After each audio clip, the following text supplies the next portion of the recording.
This is Jim Renacci, and this is another edition of the Ohio Buckeye War Room, where we talk about state issues, federal issues, issues affecting you personally, but also issues driven, whether it's gun rights, whether it's pro-life. These are the type of issues that we'll be talking about in the War Room, but also how the federal changes are going to affect Ohio and what we need to worry about in Ohio in 2025. So what's good about this edition is we have a friend to the show, Chris Dorr. Chris is with the Ohio gun owners. He's a big advocate of the Second Amendment in Ohio, but also around the country. And we do have some issues coming up in Ohio, that's for sure. So Chris, thank you for being on with us today. My pleasure. Glad to be here. Well, thank you, Chris. Look, Ohio is always interesting. We have a governor who says he's pro-Republican and pro-gun, but many times I think he'd love to get the red flag laws pushed back in. We got a lieutenant governor who says the same thing, but of course, he's going to do whatever can get him the votes to be the next governor. And I think what we really need to worry about is what the legislation says. So let's talk about House Bill 249.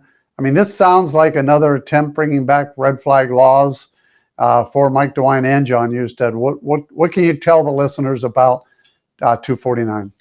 Well, first of all, I agree with your assessment. I don't think simply because we've gotten pro-gun bills onto DeWine's desk and forced him to sign them, I don't think that they've given up long-term on passing some gun control bills. He's got a long, storied history in Congress of advocating for gun control with the assault weapons ban. He joint sponsored that with Dianne Feinstein back in the day. And then, of course, after the August 4, 2019 shooting in downtown Dayton, Ohio, they pushed hard for their strong Ohio gun control package, which included red flag gun confiscation. And again, for your listeners who don't know what a red flag law is, it's the total destruction of due process rights for gun owners, and essentially empowers the judicial branch to order somebody's guns confiscated from them without them ever being charged, tried, or convicted of a crime. And depends on what version of the law that you're looking at, or what version of the bill is being considered. Sometimes they can, for example, your ex can petition a court to have your guns taken away from you. And this hearing where this happens at, you're not even allowed to be there. You don't even know what's going on. And the first thing you know is your door is getting no-knock rated at 5:30 in the morning, and they're there to take away your gun. So we've shot down a lot of versions of this legislation, but you're right. House Bill 249 by, I think it's by Tavia Golonsky, who is no longer in the legislature anymore, and Brett Hillier, who is on his last couple of months in the legislature. It's another version of red flag gun confiscation. And in this one, I think the difference with this one is they're just calling it bipartisan because Tavia Golonsky, the lead sponsor on it, and Brett Hillier, one of them, Golonsky's a Democrat and Brett Hillier is a Republican. So yeah, they're coming back at it once more.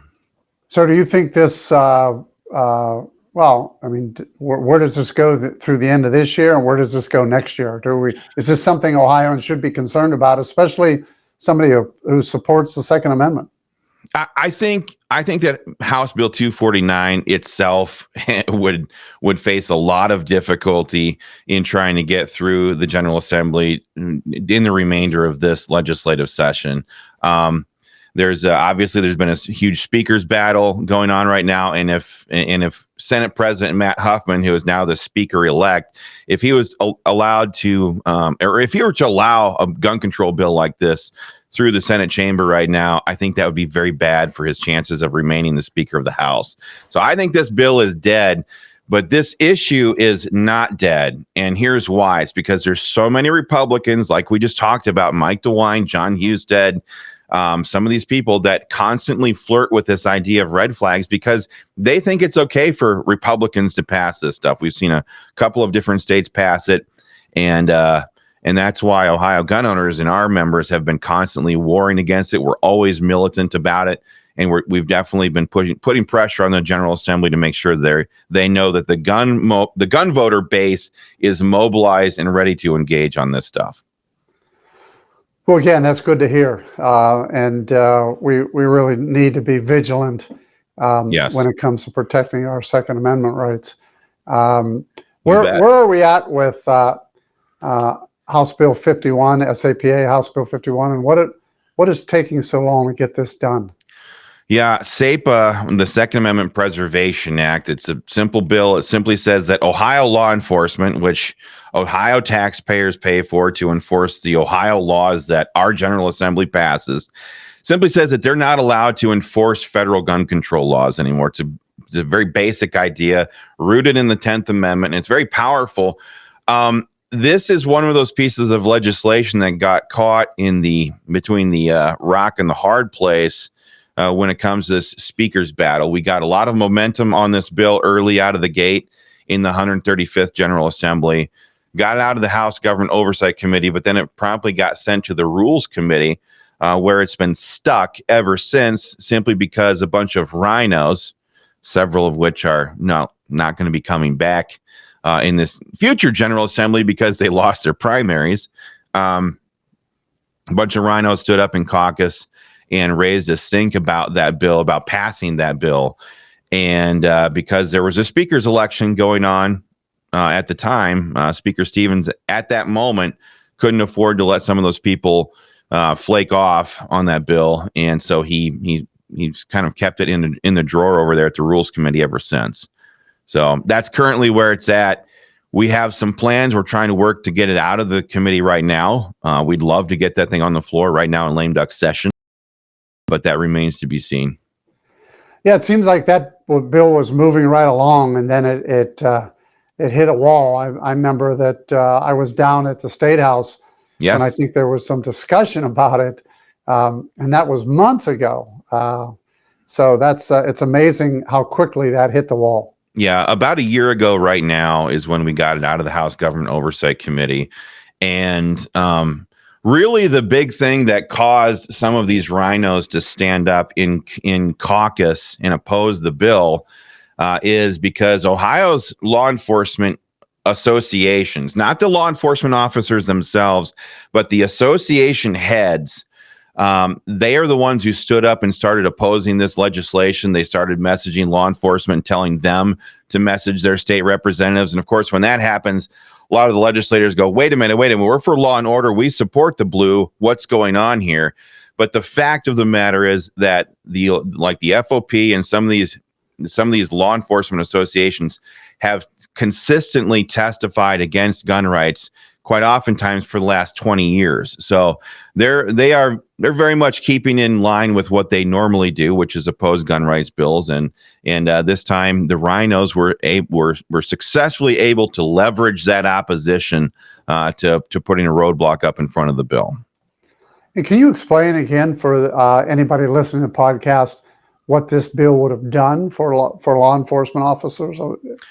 Yeah. So again, it's really a basic idea in that it prevents the threat. Of course, is that Joe Biden, or God forbid, at the time we were still under the threat of Kamala Harris or any future administration down the road, that they would enact some kind of a gun control law that we in Ohio would disagree with. So, say their assault weapons ban. The whole point of this bill is to make it so that federal law enforcement, the ATF, cannot force Ohio law enforcement to enforce their gun control agenda. So that's what this bill did. Simply said, you feds can do whatever you want to, but you're not allowed to use our law enforcement resources to do it. So to kind of put this in context, Ohio has roughly 24,000 law enforcement officers to cover the entire state.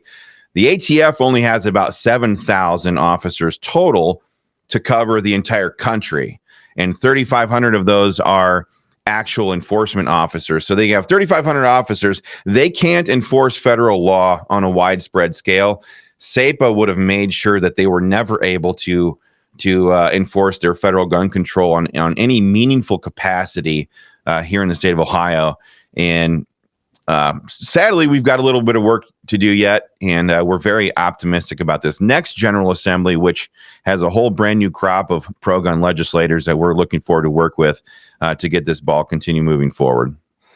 Well, it's interesting. The reason I wanted you to explain it again, it really goes back to whether you're a rhino or a conservative, you should believe in states' rights. Absolutely. And every state should have the right to dictate what they want done. And the federal government should not be able to dictate over top of them unless the federal government's giving them money, which is another thing that drives me crazy here in Ohio, because the federal government does give us so much money that we have to listen to them in education.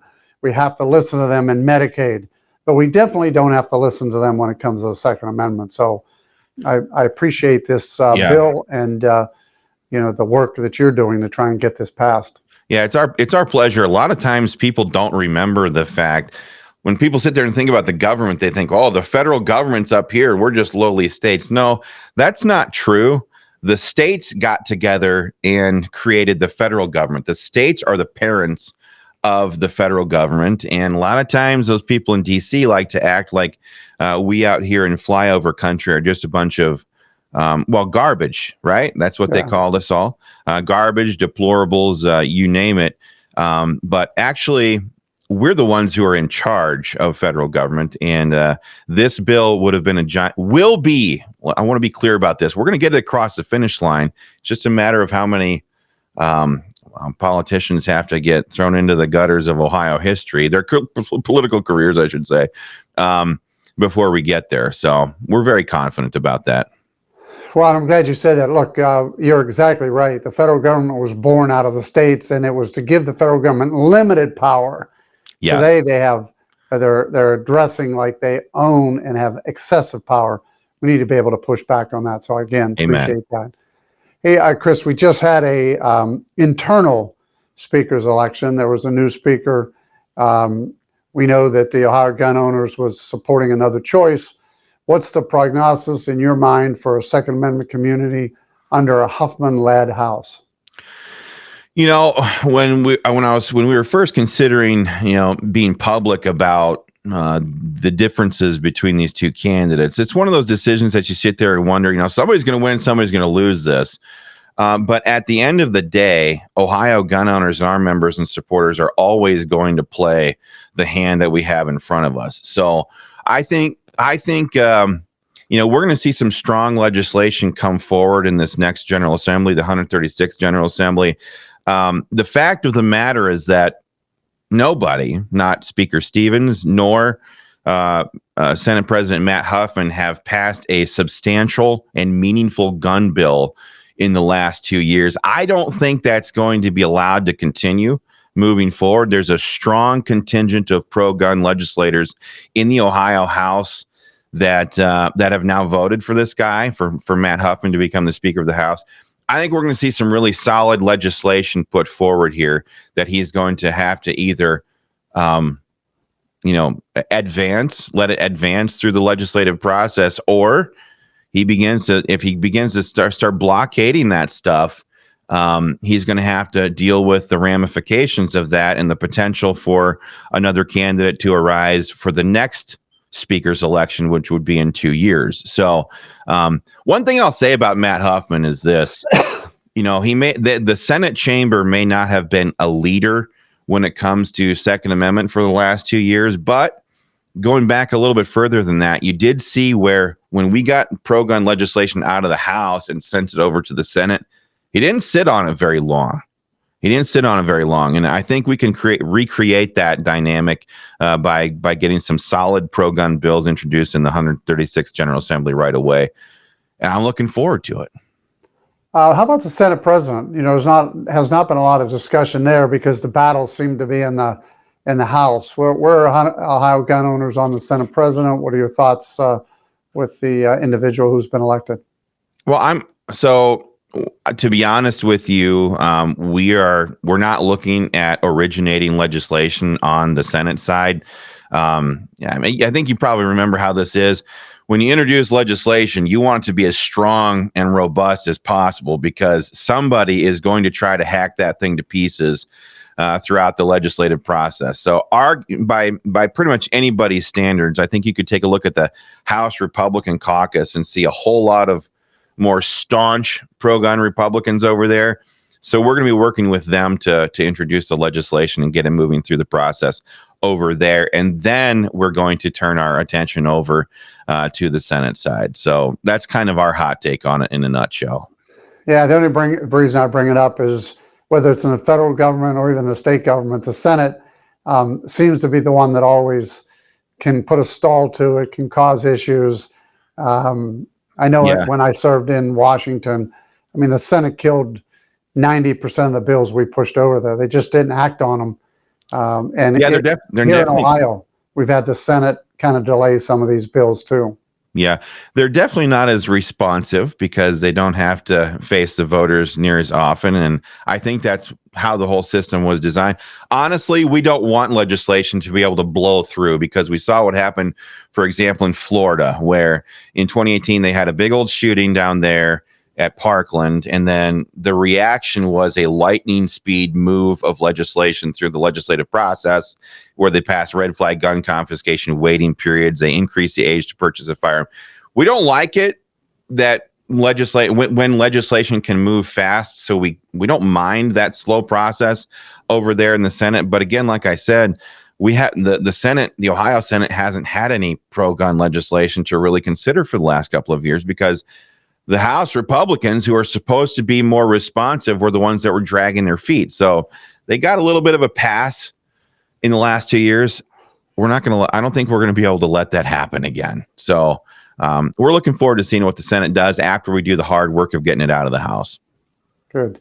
Well, overall, 2025 is coming very close to us. We're going to have a 2025 legislature.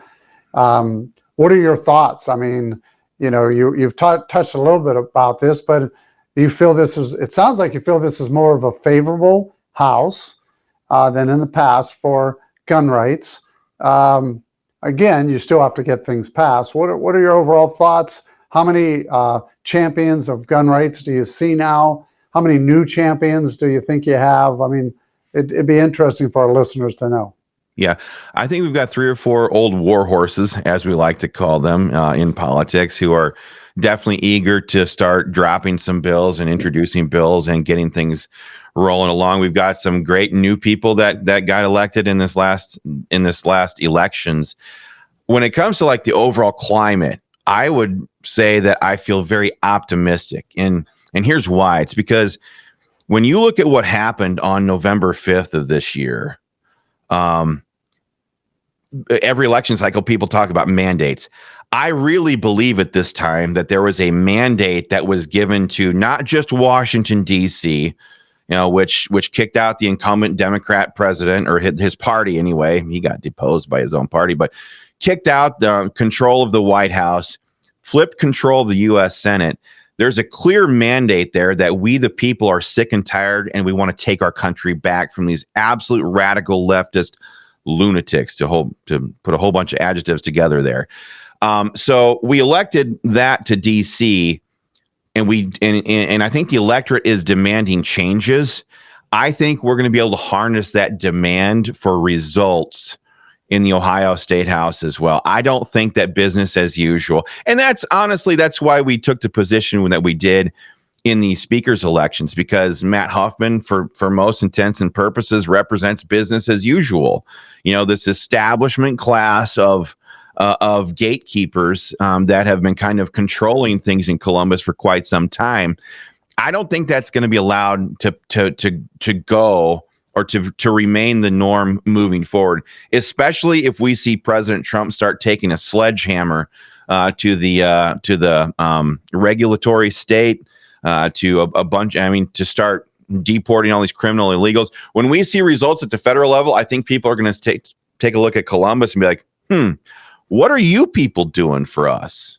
And we're going to tap into that as hard as we can and demand real substantive change, because 2024 was great. We don't know what 2028 is going to look like. We don't know what anything beyond that is going to look like.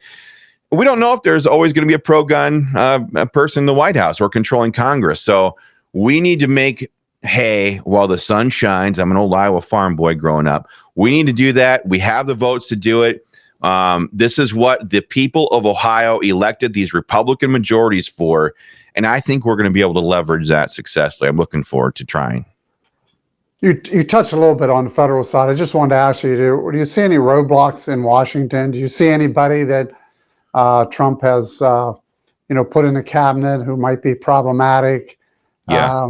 Any issues there? I mean, I haven't seen any, but you're looking a lot closer than me. I just spent the 3 days on Capitol Hill last week, and I see some major roadblocks as far as what Trump can do congressionally. There's what do we have, like a 4 or 5 seat majority in the House. There's people like Fitzpatrick in Pennsylvania. There's several Lawler. Some of these what I would consider to be rhinos who are just waiting to put up roadblocks to President Trump's agenda. I think we saw this last week when you had Florida Congressman Matt Gaetz as the Attorney General nominee, but Lisa Murkowski and Senator Curtis, Mitt Romney's replacement from Utah, and Mitch McConnell from Kentucky, they stood up and said that, well, we're not going to let you do that.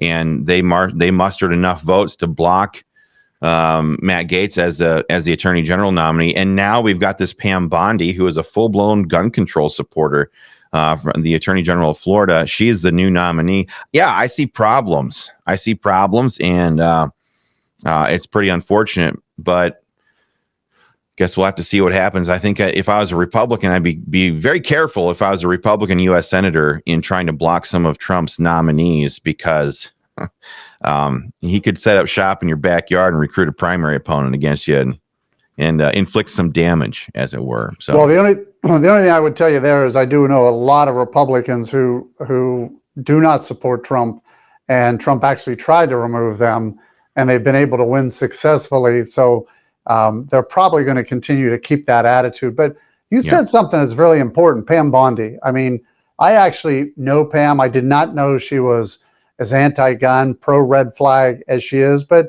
there's a perfect example. Don't you think conservatives should step up? Because when people say to me, well, she should never be supported as Attorney General. She's anti-gun, pro-red flag. And I go, well, there's conservatives, Republicans in the Senate could stop that. Is that something you think they should do? I don't know enough about her anti-gun stances. Well, this is just one of those basic Republican-based things. Gun owners got screwed over in 2017 and 2018 when Republicans controlled all 3 branches of government. Gun owners turned out huge in the 2016 elections. We got nothing for it. And now we're asked to come right back to the table like good little soldiers, when the Mitch McConnells, the Lisa Murkowskis, the Senator Curtis, whatever his name is, from Utah, when they're allowed to sit there and just simply block these pro-gun people. I mean, that's the question. I think people like Mike Lee and Ted Cruz and a couple of people ought to be reaching out behind the scenes, maybe jump on a plane and fly down to Mar-a-Lago and sit down and have a talk with President Trump, because this is one of his weaknesses. Back after the Parkland shooting, he said, hey, take the guns. No, don't take the guns. We need due process. The Second Amendment is very fundamental, and gun owners played no small part in taking back control of the U.S. Senate in places like the Ohio election, the Pennsylvania election with Dave McCormick. Gun owners need to be treated fairly in this process, and putting America's top cop, which is the U.S. Attorney General, putting a red flag gun confiscation supporter, somebody who supported raising the age from 18 to 21, somebody who supported waiting periods, arbitrary waiting periods, that's a red flag for gun owners. So we're sick and tired of compromising. We want the liberal rhinos to compromise for a change and play a little more hardball politics. Well, it's interesting you say that, because I'm a firm believer, and I know you are too, in the Constitution. But the Constitution does give the Senate the right to affirm or deny an appointment. And this is a perfect example. We'll see whether then it's time to do recess appointments. Right. Well, yeah. I hate to say this, but in 2018, we killed off recess appointments because Obama started to use them. So we set the standard, took it to the Supreme Court. You now have to be out of session for 10 days. The House and the Senate do not go out of session for 10 days. And even if you do, all you have to have one person to come in, open up the chambers and close it up, and you're in session. So recess appointments are going to be very difficult. But remember, they should be difficult because Obama was going to use them to put everybody in he wanted, and we stopped that. So it'll be interesting. But what I started to say was, I think these conservative senators, look, if they don't support Pam Bondi, you're right. They either got to go down to Mar-a-Lago and meet with the president, or they got to use their vote. Because the biggest problem we have, I truly believe, is we too often don't use our vote to say no when it comes to certain issues like gun rights or whatever. So that's true. That's true. You know, and it's whether Matt Gaetz gets thrown out by 4 or 5. We'll see if conservatives step up. Although I do think the Matt Gaetz, I heard there was as many as 23 or 24 or 25 that were not supporting him.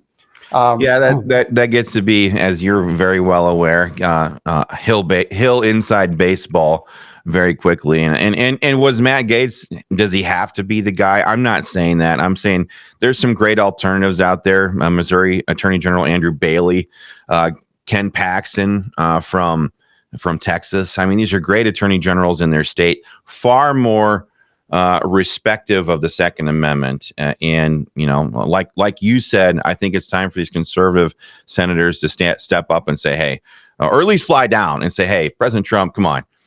We need to treat gun owners better than this. Yeah, it'll be interesting. It'll be interesting to see where we go. I do think there's going to be a lot more than just her under scrutiny, especially when it comes to conservatives. And I've said this all along. You know, conservatives will not vote for an individual because they believe they're not conservative enough. But when it comes to some of these Trump appointments, you really look at their background and history. I mean, it's amazing that conservatives aren't screaming and hollering, why are these people going to be put in a cabinet? Now, on the other side, I just heard this the last 2 days. Trump's going to have a very moderate cabinet. And I don't know if that's good for the country, bad for the country, good for moving things forward, but he definitely has brought a very moderate cabinet in play, which might be good, might be bad. I don't know. Yeah, we're going to see how that plays out. And like I said, he's got a very hard time, a hard road ahead of him if he wants to make congressional changes to our country the way it is right now. So, you know, it looks like a lot of this stuff might come through executive action. It's. I mean, I personally, I'd love to have a 240 seat majority, and I love to have rock solid, staunch cabinet appointments. But hey, we live in reality, so we're just gonna have to see how things start to shake out. And again, he's not even president yet, so a long ways to go between here and there. Absolutely. By the way, one other thing back to the state of Ohio, you're going to have some conservative power in the House and maybe in the Senate too, but you're still going to have to deal with a governor and lieutenant governor who are pretty much status quo Republicans who are not, they want things to just go as normal. So that'll be our uphill when it comes to guns over the next 2 years. Yeah, that's definitely true. I remain confident that if we get a gun bill on Governor DeWine's desk, that he's kind of in the political situation that he has to sign it because everybody knows that his lieutenant governor is running for governor. And one of the ways that we stopped the gun control bill in 2019 after the Dayton shooting was we put pressure on lieutenant governor's office because, hey, he was the one. John Husted was the one who was out there publicly championing that gun control bill. And so, honestly, if you want to run for governor in Ohio, one of the things you probably shouldn't do if you have to get past the Republican primary is attack our beautiful Second Amendment freedoms. And that's what John Husted did. So, yeah, I remain pretty confident if we get a gun rights bill on Governor DeWine's desk. I like our chances. Yeah, it's interesting. My thoughts are always Governor DeWine doesn't need to worry about the next election. So it'll be interesting to see what he does. Now, Here's that. If he wants Lieutenant Governor Husted to be elected, he will make some concessions. But I actually like the idea of, I go back to 2022 when constitutional carry was passed. I don't think Governor DeWine was supportive of that until he had a primary where people were supportive of it. So that helps as well. It definitely does. It definitely does. And so I hope that John Husted has a whole bunch of primary opponents lined up against him, that where we as an organization can then draw a difference between his record and where the other candidates stand. So we like to do that.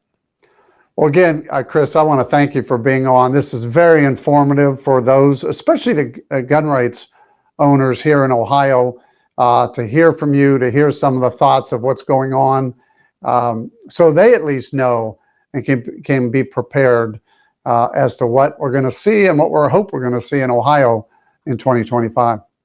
You bet. We're looking forward to it.